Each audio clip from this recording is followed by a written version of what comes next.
Oh, that's right. You've made it all the way back to the Pete the Planner Show. It's a great pleasure of yours to have met our acquaintance once again. By we, this time, I mean the whole crew. Kristen's back from her sabbatical. Dame's always here, except when he's not, including a couple weeks ago and next week. Hi, Kristen. Hello, Pete. It's good to see you. And of course, since this is a podcast, not a lot of other people can see you, so let me paint the picture. Kristen now has a background in her shot. She's got her new home set up, which includes a bookshelf with, I believe, a college degree and a bottle of whiskey. Is that correct? Yeah. And okay. 2 books. There's 2 books on the bookshelf. What are the books? Freakonomics and The Success Principles. Oh, yes. Read them both. Dame has a painted buffalo behind him, maybe a bison. I don't know the specifics. And is wearing your money line shirt. All right. So we've painted the picture. Guys, this week, what's on the show? Kristen, what are we doing this week? We could talk about the book Loaded. Damien read it. I'm reading it. It's about money, psychology, and behavior. Okay. Well, that's what we're doing. Then Dame, right before we went to air here, Kristen had an idea about how does a person supposed to survive on one income to create their own household prior to the age of 30. So I think we're going to have an open discussion around that as well. Dame, you're on vacation next week? All week. All week. Staycation, gocation, what are you doing? Gocation, traveling south a little ways.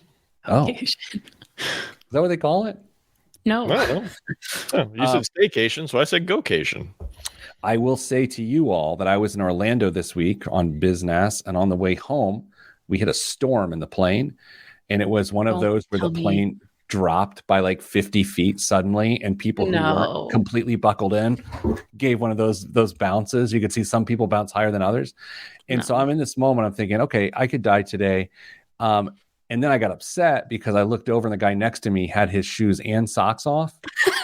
And I thought, look, I might die in a plane crash, but I don't want to die next to him. And then I felt bad because that feels dark, you know?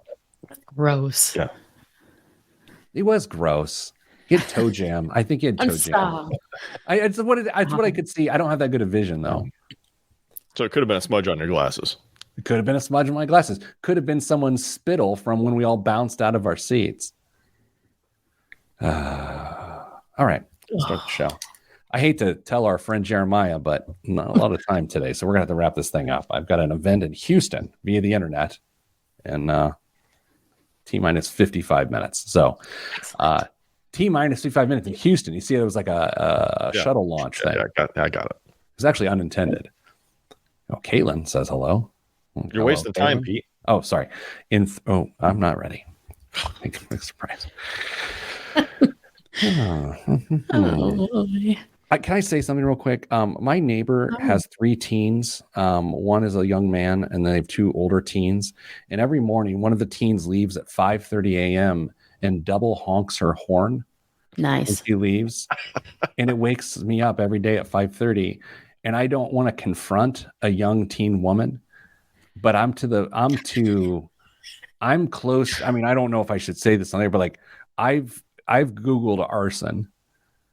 Like I don't know what to do. I haven't Googled arson. I don't know what to do. Like, how am I supposed to have a breakthrough conversation with someone that thinks it's a good idea to double honk every single day at 5:30 a.m.? I'd talk to the parents probably instead of approaching a young woman about this. Here's one thing. I think I'm putting on dark clothes. And don't scare her. I was just going to approach her at night at 5:30 a.m. before she honks from a corner of darkness. And I could just say, listen, before you decide to honk your horn again, I want you to think twice. Is that a good idea? How's that different from what I told you to not do? Okay, I'm sorry. Okay, here we go. Show starts. 3, 2, 1. This week on the Pete the Planner Show, we're here to answer your money questions. Here's how the show works.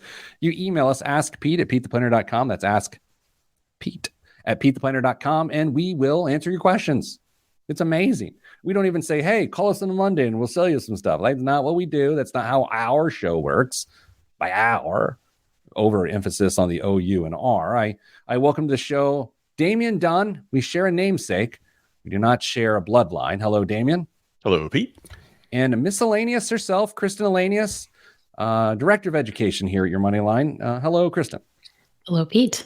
Damon, I'd be remiss if I didn't mention your title because we don't want to say he just works here. Damon is the Vice President of Advice here at Your Moneyline, and I'm simply the host of this show. Kristen, on the show this week, we've got a couple different topics. You are reading a book called Loaded. Dame has read the book Loaded. So we're going to have a discussion point around that. And then we also want to talk about how feasible, honestly, in the modern era, is it to have a single income household under the age of 30 in which you're self-sustaining. So we're going to hit those topics. Dame, where do you want to start? I mean, I'm going to put you in charge of this. Where do you want to start? Oh, wow. You know what? Let's start with a conversation on feasibility of single income households. So, Kristen, you brought this up. What are you thinking? Like, where are we going with this? I saw this question posed on the internet. It was like, how? How do you have a single income household if you're under 30? And I started to think to myself about how many people do I know that are under the age of 30 that are living by themselves. They're the only income source. And I don't know that many people that fit that bill. And so then I got to thinking, I'm like, so what's the answer? And is it, do you have to have two incomes in your house? Is it, you have to have a partner that you share finances with, or is it, you have to have roommates? And I think the answer is maybe. So I have a question. I guess I'll pose it to Dame. Dame, the way I start to think about this, isn't it as easy as to say it's just about the amount of income that's coming in, not the number of incomes coming in? Yeah, I mean, you could very easily have a successful, comfortable, stable, single income household. But I think the challenge becomes, especially as you are a new graduate, either from high school or college, income may not be exactly what you want it to be, and you're balancing a whole bunch of different needs, whether that's rent or car payment or student loan repayments. Check local listings for repayment dates starting soon in an area near you. You've got a whole bunch of competing issues that need dollars, and then you've got to figure out how to fill in the gaps with everything else and have some semblance of a social life, and that can get really challenging for a lot of people. Yeah, Kristen, I'm curious how much your perspective on this is, I was going to say tainted, but that sounds really negative, influenced by the student loan conundrum. I don't know how much it is, just because we haven't been in repayment for so long. It almost feels like, I don't know about the two of you, but I feel so far removed from student loan payment. It feels like it's been a really long time since that's been the issue that plagues someone's barrier to entry. I think more than that, right now, the conversation is housing is unaffordable. And I feel like that student loan conversation is a back burner item, for better or worse. I'm not saying it should be, but it just feels like it's been so long since we've talked about it. Okay, so I'm going to plead guilty to ignorance because I didn't even consider that this conversation was actually about housing affordability.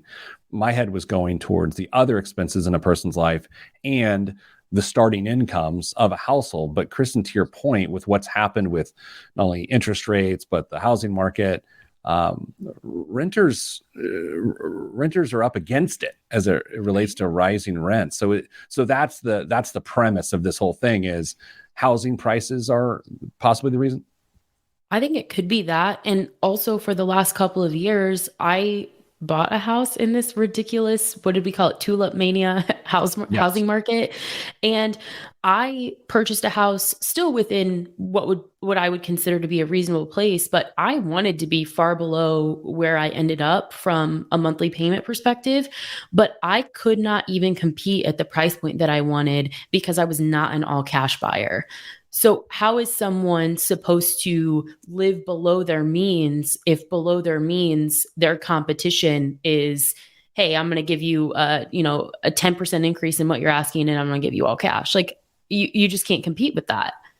I feel like the most practical thing I'm hearing here, Damian, is the argument as to why it's completely okay to move back in with your parents post college if that's where you end your education. Bingo. That's kind of where it sounds like it's leading. It makes me want to start building a little mother-in-law suite that will soon turn into children suites. Yeah, it's interesting here, right, with this topic, because if I'm being honest, which I tend to like to be honest, I was Mr. Tough Guy around push them from the nest and let them fly away. It is my personal strategy up until this point in my life. But as I lay sleepless in bed last night, it hit me that my daughter is 5 years younger than her mother was when her mother and I met. Right. And so you start to see this time tick by and you're like, okay, well, maybe this isn't going to go as tidy as I thought, even with all my planning. Kristen, I'm curious, totally off the top of your head, which you love, out of 10 people, 10 youngs under the age of 30, what's a reasonable amount of youngs that is feasible for them to actually succeed at creating their own household? Single. Jeez. I was married at 22. I had to lock it down. I wasn't getting any better looking, you know? Well, not to throw like a wrench in this, but last week, the two of you talked about how you wish you had saved more before you were 30. And is if we're not, you don't want to give up quality of life. So where can we find that margin to save more? And is it by giving yourself some time, assuming the situation's like healthy and everything, to live with your parents when you're an adult? If your parents are able to do that and you feel comfortable with that, and you can super fund some long-term savings and save for a down payment for a house, maybe I might make the argument that the number there should be more people maybe considering this as an option. I don't like that that's our reality, though. I just feel like there's no plan at all. Like, Dame, as I think about this, the socially acceptable thing, still culturally acceptable thing, is to go out on your own. Mm-hmm. It's still somewhat shameful for you to move back in with your parents or even get a roommate. But I think ultimately what we're talking about here is that there's just no, I was going to say there's no national plan for this. There shouldn't be a national plan for this, but there's no sort of movement towards something that is reasonable here. I have to say, I went out and Googled the apartment complex where my wife and I lived right after we got married to see what rents were now for essentially the apartment that we had. It's doubled in the last 19 years. So it's gone from 700. Well, it's not quite doubled. It was 700-ish. Now it's 12 to 1300-ish for a 1-bedroom, 700 square foot apartment. Well, now I've got to look up where I lived. Mrs. Planner and I bought our condo right out of college for $106,000. Oh, $106,000. What was your HOA? That's a good question. Like 300 a month or something like that. Something stupid. It is now worth $229,000. What's the math on that? 22 years later. Yeah. So completely unaffordable. I mean, there's no way. And interest rates are actually climbing back to where they were. Our interest rate was 8%. So we're quickly approaching that. So let's do this. We're going to take a break. We're going to settle down. We're going to towel off. And we're going to come back. I'm sorry. Kristen and Dame they've been reading a book called Loaded, and it's got a lot of thoughts about is it okay to make a mistake when you know you're making a financial mistake, and various thoughts around that behavioral finance. So that's what we're talking about next, right here on the Pete the Planner Show. We will not shame you if you live at home with your parents. Just make sure you're chipping in for food. All of this is next on the Pete the Planner Show. I'm Pete the Planner. Did I describe what the next segment is appropriately, or did I butcher it? You kind of blended a couple of ideas in there, but that's all right. We'll get there. Do we want to start with the quote, or do you want to start with Dame, your question?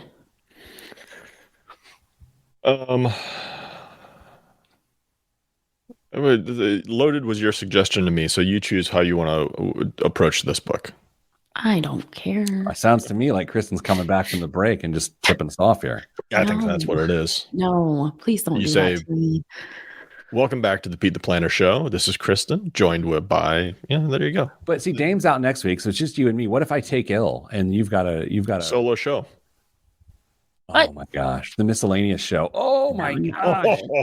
What? What? Okay, we're gonna test that name coming back from the break. Yeah. We're changing the name of the show for the rest of the day. Okay. You need your own radio show. No. Forget podcasts. Go bigger. Go to a radio show where no one listens. Can I be a sidekick on? Can I be a sidekick on the miscellaneous show too? Yeah, you're a sidekick on the miscellaneous show. I will be. Well, sort of. I didn't get asked to participate. Right. That's sort of just like the role I'll play. Okay. Yet I will bully my way in. So, all right, miscellaneous show. I'm gonna pass it to you quickly, Christy, and then I want you to take it from there. Are we good? I guess. Well, no, I guess I don't even know. You guys did show prep. I'm just keeping the lights on, and that's saying something because the power was out at our office yesterday. So keeping on the lights on, I've failed at that too. So with that, we start a segment in 3, 2, 1. Back on the Pete the Planner Show, aka the Miscellaneous Show. Kristen Elanius, co-host of the Pete the Planner Show, and Damian Dunn join me now. Kristen, you've been reading a book called Loaded. Are you reading it for pleasure? Or are you reading it like professionally? Like how do you bridge that gap? It's probably for professional consumption, but I also enjoy reading it, and I read it in my free time. So I think that just makes me a nerd. Out of the respect of the author, Dame, I feel like we should give the author's name on the air in case people want to find it. Do either of you, by a raise of an eyebrow, have the name of the author? Yeah, Sarah Newcomb. Yeah. Sarah Newcomb. Can you spell that, please? Newcomb. Excellent. The kids had an author come to their school just yesterday, and at the dinner table, they were so excited to be in the presence of an author. Once again, I pointed out that they sit by one every day. Aww. And of course, they reminded me that no one wants to read my book. So please read Sarah Newcomb's book, Loaded. Help us understand, Kristen, the premise of this book and why it is so interesting to you, and why here on the Miscellaneous Show does it warrant a conversation. The book, like a lot of the other things that I'm passionate about, is really about money psychology and money scripts and what molds us into our feelings and thoughts about money. And I started, full disclosure, Damien's read the whole book. I have not read the whole book. But when there was something that stood out to me in the very beginning of the book, and the quote is, "If you don't pay attention to money, it will rule your life." And I kind of like sat back in my chair, and I just thought to myself, like, how true is that? And then the author goes on to say that by avoiding money, I was choosing to continue the familiar pattern of lack and financial anxiety. And I just think that there's so much to unpack there. Yeah, it's one of those things, Dame, that you have to care about so you can eventually not have to care about it. Is that the gist? Yeah, it's this weird, complex issue that we all face.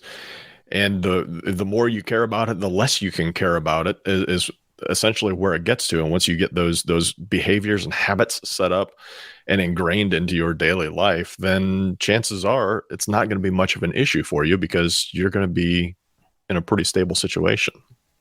Yeah, Kristen, this feels so much to me like the way I think about credit. You have to care about it early, so then it's not a problem for you. I feel like that's the perfect manifestation for it. Yeah, I think that's totally true. And the author then continues, she goes on to unpack why. And something else she said toward the beginning of the book that I wanted to kind of get both of your anecdotal opinions on. She makes the claim that it's common-ish knowledge that wealth does not span more than 3 generations, that the first generation earns it, the second generation spends it, and then there's nothing left for the third generation. And I kind of struggled with that a little bit, I think. Well, Dame, let's put the old anecdotal test to it.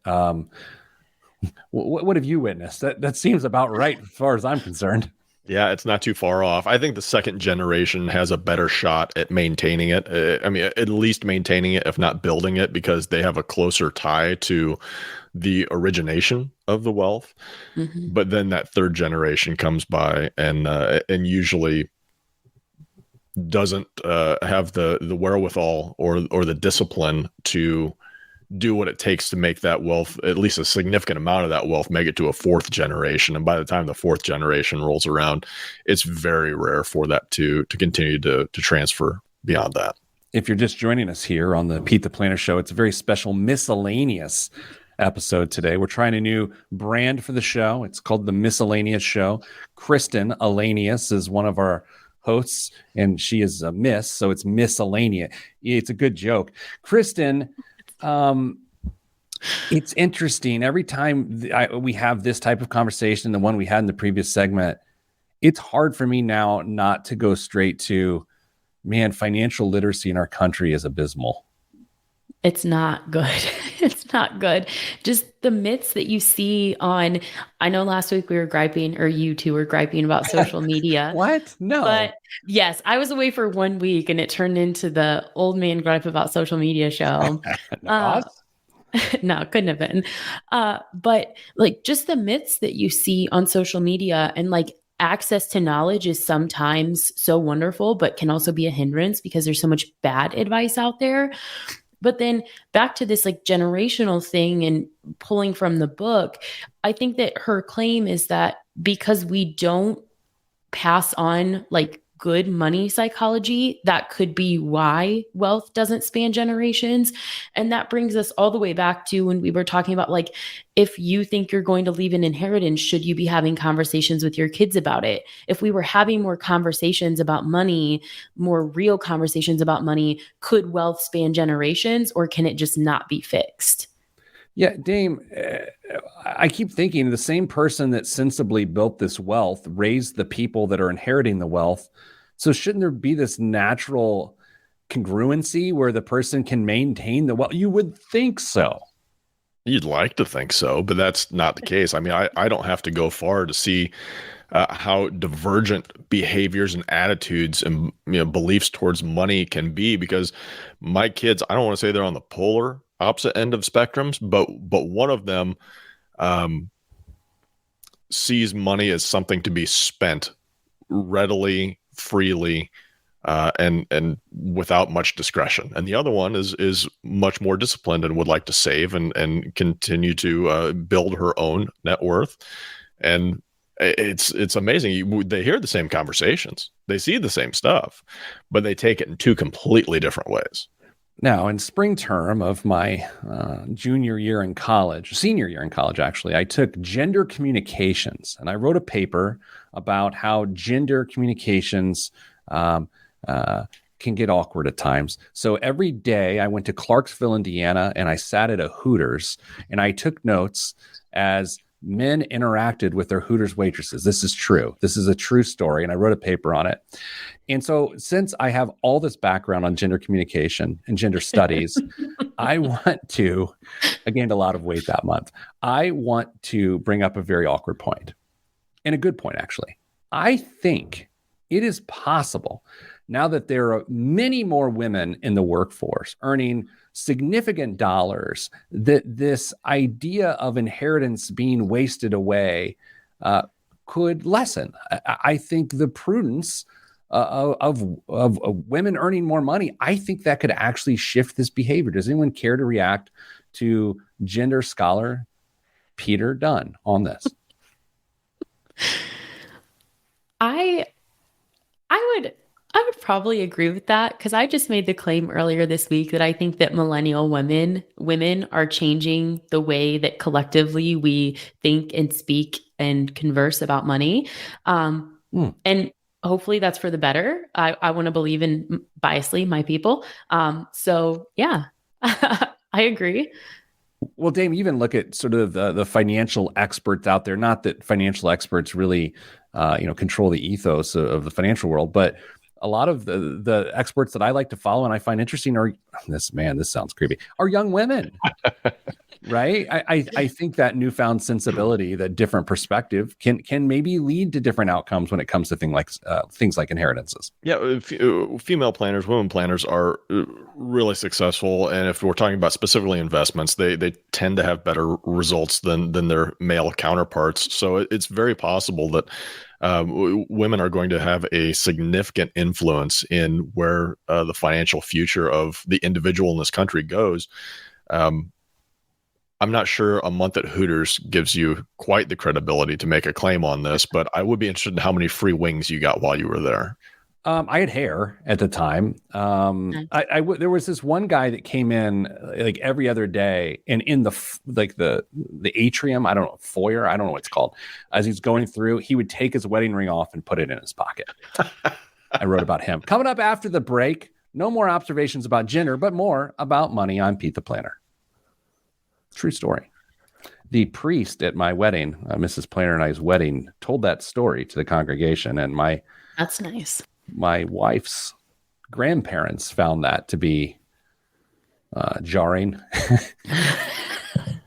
Jarring. That was a Mennonite joke because they did a lot of canning and jarring of fruits and vegetables. It's a stretch.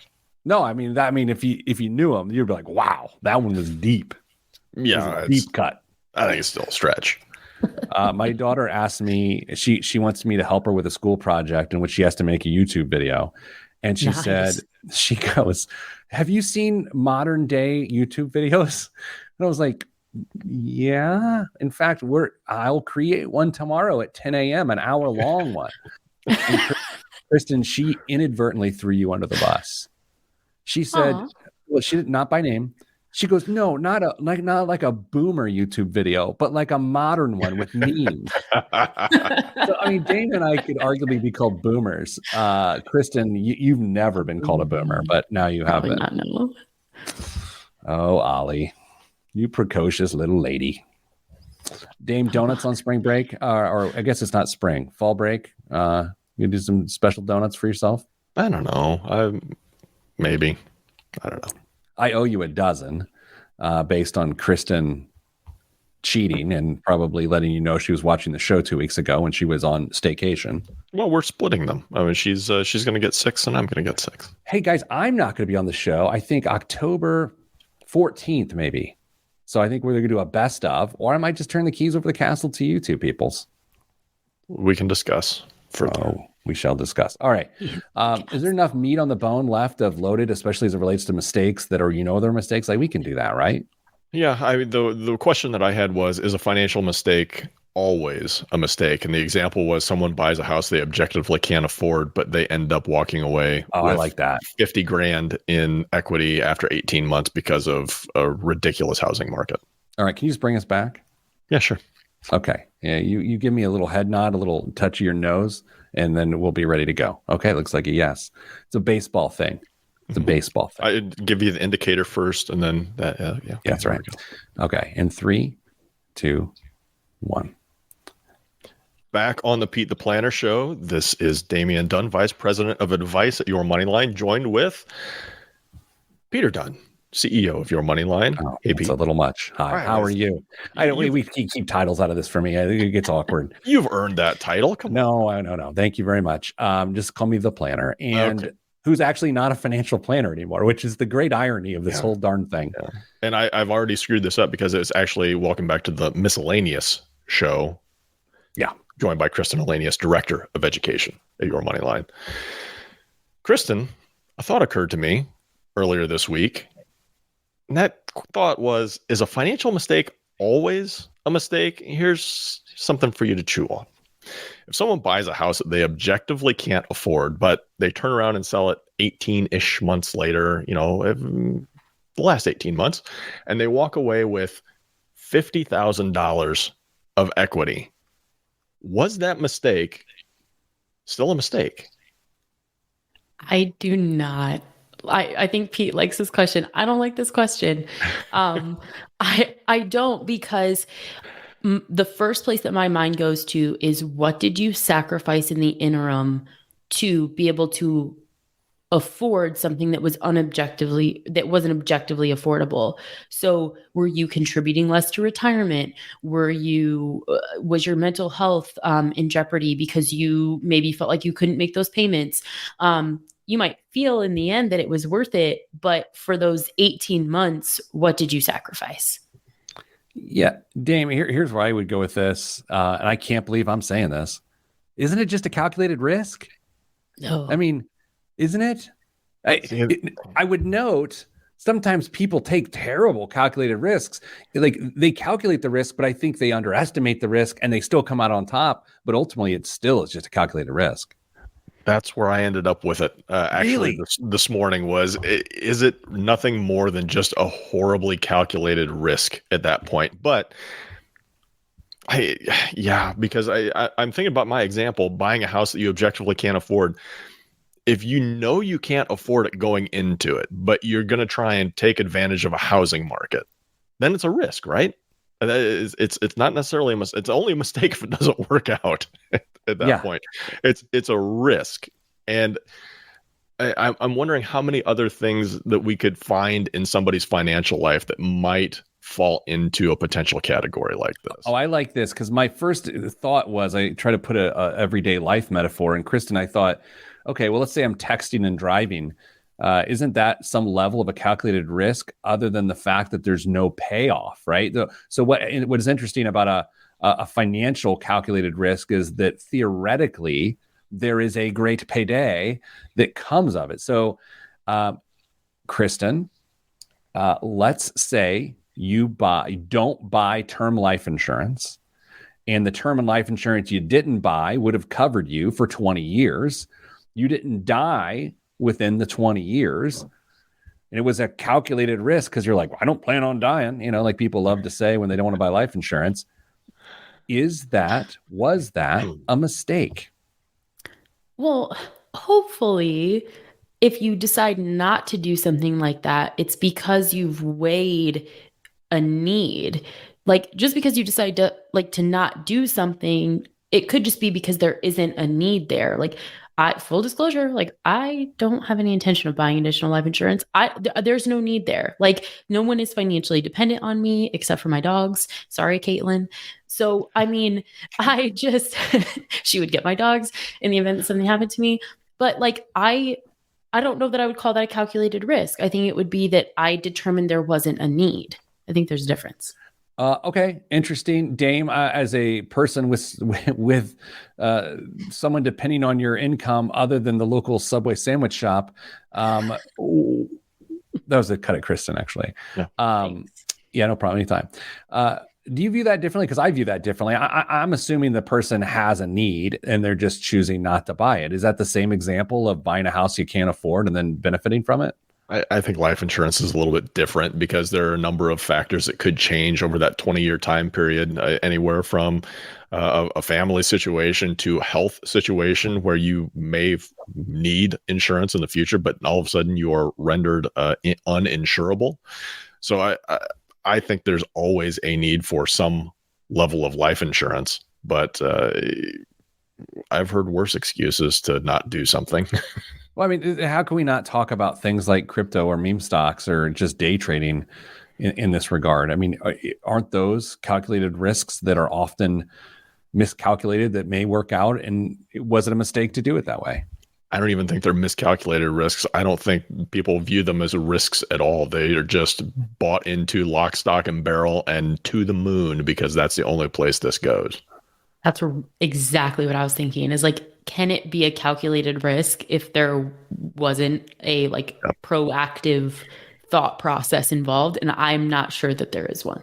Well, okay. So I go back to, you said, give me some examples of this. I got a million of them. Let's say, Kristen, that you bought your home on a 3-1 ARM, adjustable rate mortgage. And when the 3-year period is up, there was no interest rate increase. Calculated risk that wasn't a mistake or what? I would more be on the side of that's a calculated risk because I would assume that you would have to sit down with your lender and say, these are your options. If this happens, this is your financial reality. There has to be some level of objective affordability across the board. I think that's a calculated risk. Dame, you see that differently? Not really, because your plans could be wildly different. Maybe you're not sure you're going to stay in that house and you're going to potentially move across the country. And so you don't necessarily want to lock into a higher interest rate. So you go with a 3-1 or a 5-1 or whatever it may be. And then you reevaluate at that point once you've know what your plans are a little bit better. What's interesting, Dame, is we had our topic last week. One of our topics was regret. And when you start to classify something as a mistake, it's pretty interesting, right? Because you can say that was a mistake, I won't do it again, or you can say that was a mistake, it ruined my life, I can't get over this mentally. Kristen, as we sort of began to discover this idea and this topic today of if you take a calculated risk, it pays off. Was it a mistake? How what's the other side of this look like, where you get burned on a calculated risk? How much should you learn from it versus how much should you dwell in it? Well, I think that you have to dwell just a little bit, because I think that if we don't feel the impacts of the decisions we make, they don't carry as much weight.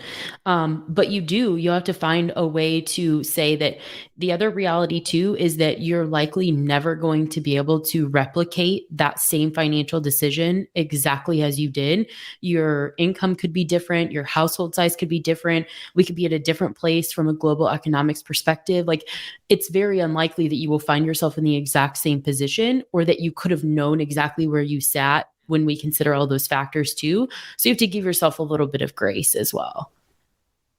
Yeah, Dame, as we put a bow on this here today, and again, we talked about regret last week. I have no problem viewing my past decisions that didn't work out as a mistake. And I hate to be the failure champion here. I think sometimes it's okay. I mean, isn't that the whole point of this conversation? Sometimes a mistake it's okay. It's like, I wouldn't have done it that way again if I had a chance to do it over. But I don't think it has to get so hardcore and binary as that was a mistake or that wasn't a mistake. No, I mean, we ideally learn from other people's mistakes, but we're bound to make them ourselves. And as long as you're learning from them, fantastic. Hopefully it doesn't absolutely scorch your earth and you're able to recover from it. But I think the other part is we're so reluctant to show any sign of failure and call anything a mistake that's going to drive our view and perspective of some of these decisions we make. As Rochelle says in the live stream right now, every decision is time bound. Boy, is that not true and applicable to every single area of our lives, including my decision to have a second bowl of chili last night. All right. Well, no, it just seemed like too much food. And I was trying to wrap up the segment and it sort of fell on an absence of laughter. Let's move on. All right. Coming up after the break, you guys froze me out on that on purpose, and I don't appreciate it.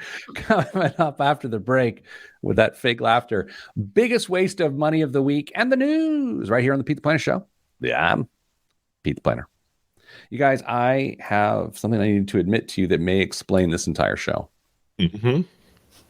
Damien has a hint to this based on the first email he received from me this morning. I woke up at midnight last night after going to bed at 10 and I couldn't go back to sleep. So I've been up since midnight just working. So I'm a little I don't have the brain capacity that I might normally have. I wasn't even sleeping yet. Well, no. Well, look, I'm not one of the youngs. You're out watching those modern YouTube videos. Where's Miguel to save you? Well, here's the thing. To get some work done in the middle of the night, around 2 a.m., I made a pot of coffee and I started drinking coffee. Then I had a coffee meeting this morning at 8. So if I have any more coffee, I may collapse on the field of the 13-year-old girls soccer game I'm coaching tonight at 6 p.m. Okay. Yeah, I always tell people within our organization, please do not send emails at ridiculous times. Like, it sets a weird tone. And yet I'm firing off executive emails at 4 a.m. this morning. So. You know you can schedule those to send, right? Yeah, I didn't want to figure that out at 4 a.m. But you know what? I will say this. I can write really well at that hour of the day, which is a good thing. No one cares about any of this. Let's move on. Biggest waste of money of the week. I actually found one while we were talking here. I was listening. Don't get me wrong. No. Okay, so I need to share it. You guys say something witty while I pull this up here.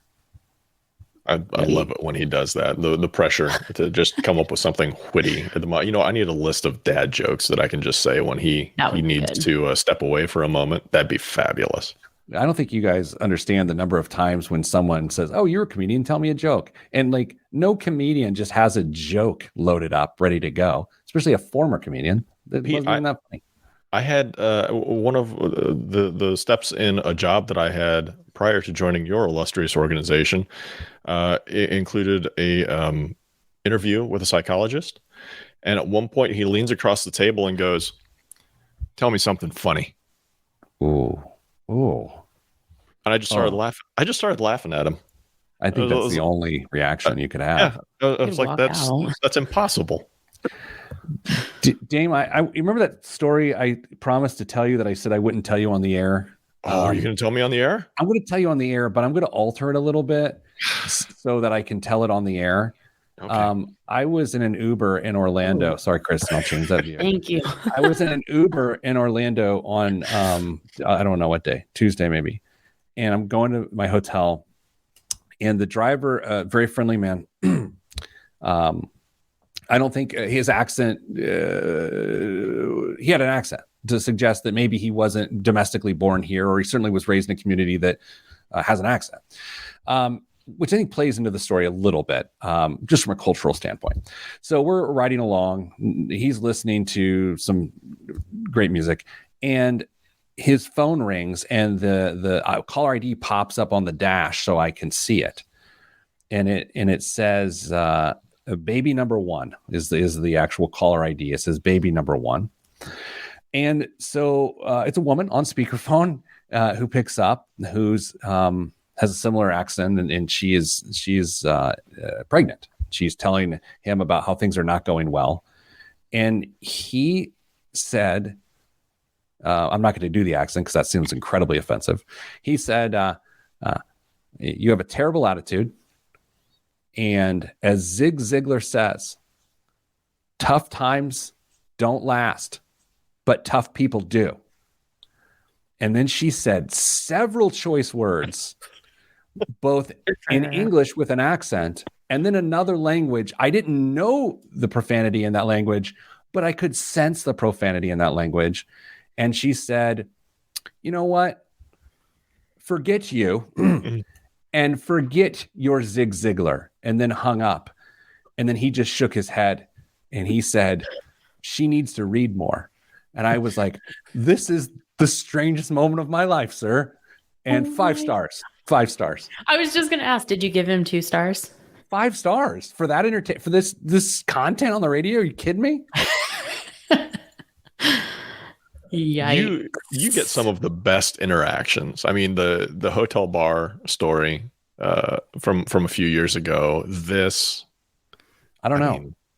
It just happens around me. The Zig Ziglar. I mean, I tried to take something away from that, is that if I was ever talking to a woman who was with child, I would not quote self-help books to her. That's my takeaway. Yeah. Probably not the move. Yeah. Yeah. And of course, the question that everyone is wondering is, was there a caller ID that said baby number 2? There had to be, because there'd be a number 1. You have to have a number 2. Unless it was his first and he's just really happy about it. And he's just, well, with an attitude like that, there's not going to be a second with her. 2. Yeah. Oh my gosh. Okay. Damn, I'm actually feel better that I told you that story on the air, because I could leave out a lot of the details. Yeah, that is probably the better choice, honestly. Okay. And it's with that we must continue quickly. I got to go, Jeremiah. So let's do the show in 3 biggest waste of money of the week. 3, 2, 1. This week's biggest waste of money of the week, right here on the Pete the Planner Show, is the 50-cent escape knife. Paranoia or good planning. Whatever the reason, the 50-cent escape knife is a unique and potentially life-saving piece of kit. Time out. I love the use of kit as a singular noun. Or is it actually it's a grouping, a kit? Do you ever talk that way? Like, this is my kit? No, but I mean, kit is a familiar term if anybody's spent much time riding road bicycles. That's fair. During a search, coins are the most overlooked items on a person, making this perfect for either carrying or pre-placement. A Japanese circular steel blade is housed in a case made from a split 50-cent piece. the real official U.S. currency, and is capable of cutting through rope, zip ties, or other non-metallic materials. The two halves are securely held together with a rubber O-ring in a channel around the coin's perimeter, with the coin itself providing a solid grip. Kristen, I will start with you. First off, do you think this is a waste of money, or do you need to guess a price before you come to that conclusion? I think I would need to know a price. This is very MacGyver. I'm almost into it. $50. Okay. Dame, where are you at? I'm going to go with Big Rick Swink's suggestion, $19.99. But if you act now, you'll get 2 for the price of 1. Yeah, Brian Pinkin's guesses on the live stream, 150 American dollars. And the answer is $40 for a 50-cent piece that can cut zip ties. Dame, this begs the question before we get to the news. Have you ever been zip tied? No comment. Kristen, have you ever been zip tied? No. All right. What's in the and no, I've not been zip tied. I am too boring to ever have been zip tied.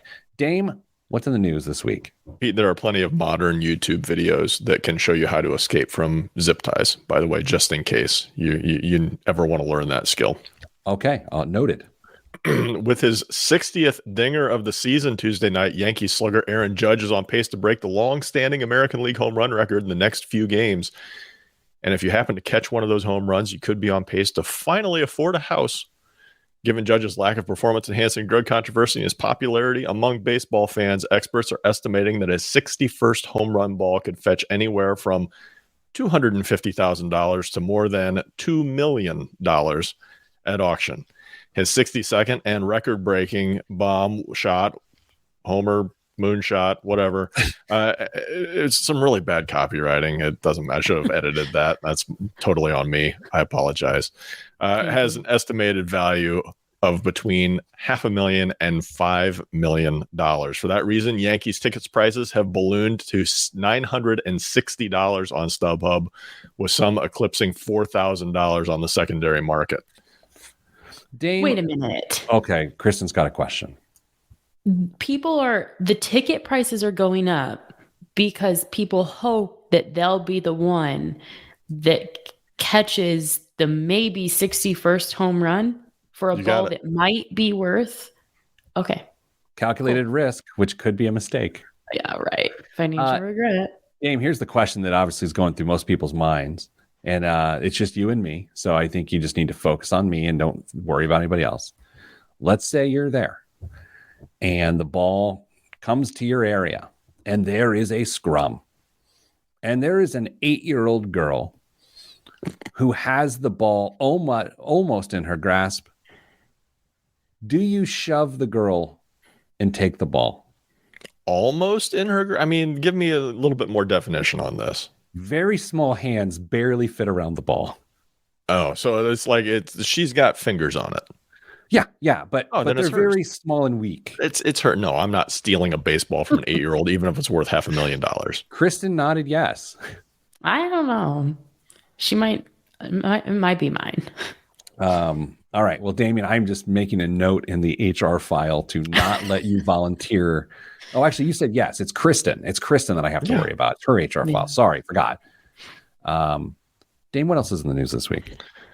Pete, did you watch Thursday Night Football on Amazon this week? I did, and there's a special stats view where they do the next-gen stats overlaid the entire game, and they'll show the receivers' routes as they're running them so you can see the shape of the routes, and it gives stats on the side. Mrs. Planner suggested that it was the greatest thing that ever happened to me, and I concurred a little too quickly. Well, there was another big difference about that broadcast, Pete. There were 0 beer commercials. Unlike TV networks, Amazon bans ads that promote alcohol in several countries, including the United States. But an NFL telecast without beer ads is like a wedding reception without the song Shout. Of the $60 million that beer companies spent on TV ads in the past 2 weeks, 70% was directed to NFL programming. $60 million, the beer company spent on TV ads, 70% was directed to NFL programming. Please tell me you wrote that line yourself. I was just going to ask, was that your copy? No, I wish it was, but it wasn't. So my dad, at every wedding, family wedding I've ever been to where he's there, that song comes on. He comes off as a wallflower, comes off the wall, gets to the dance floor. He's a little bit softer. And like, he like does this whole thing. And my sister and Mrs. Planner love it. And it is like he just loses his mind during that song. And so that was very funny. Yeah. Beer commercials during football games seems ubiquitous. Yeah, I'm not sure I even would have noticed it myself, but now that I know it, if I watch next week, it's something I'm certainly going to be paying attention to, trying to figure out what's taking all the ad space. And Kristen doesn't care. Well, she's a whiskey drinker. Just look on the shelf behind her. Yeah, that's the thing. She's not a whiskey drinker. You cannot drink this bottle. Oh, you can drink that bottle. No. Why? Well, will you share the significance of the booze you have in your shot? It's it was a limited run. It has you can't see it, but it's from when the Cubs won the World Series. Well, okay. Are you going to sell it on a secondary market some year? Absolutely not. It's just too precious to keep. Just keep the empty bottle. No. That's why I'm on the show, just for looks. Dame, what else is in the news? FedEx said it plans to start raising shipping rates by an average of 6.9% across most of its services starting in January as the delivery giant copes with a global slowdown in business. The rate increase is higher than previous years and comes days after the company slashed its profit and sales forecast. FedEx and rival UPS raised shipping rates by an average of 5.9% for 2022, the first time in 8 years that either had strayed above 4.9%. The average number of packages FedEx handled daily in the quarter ending August 31st fell 11% from the prior year and the third straight quarter of declines. Pete, should we really be surprised that they're sending fewer packages now than they were a year ago? No, I mean, it doesn't seem that surprising because people can get out and about and make their own purchases. Like, I got to admit, first of all, I don't spend that much time thinking about packages and the cost of having a package arrive at your home. But this all makes sense with the cost of jet fuel, inflation, and the fact that people, well, I guess I just reversed my decision there. It doesn't make sense to me. Yeah. So I don't know how to feel about it. I know Costco's killing it. Their revenue went up 15% over the prior year. I mean, they're doing okay. So it's feast or famine, it seems like, in the markets these days. Feast or famine. Dame, before we go, little known fact, this studio desk that I am broadcasting on, I think is worth roughly $250. However, I've personally valued it at over $25,000. And so I've started going through different possessions and property of mine and just inflated the values of them because it seems like the thing to do these days. So that's pretty exciting. I agree.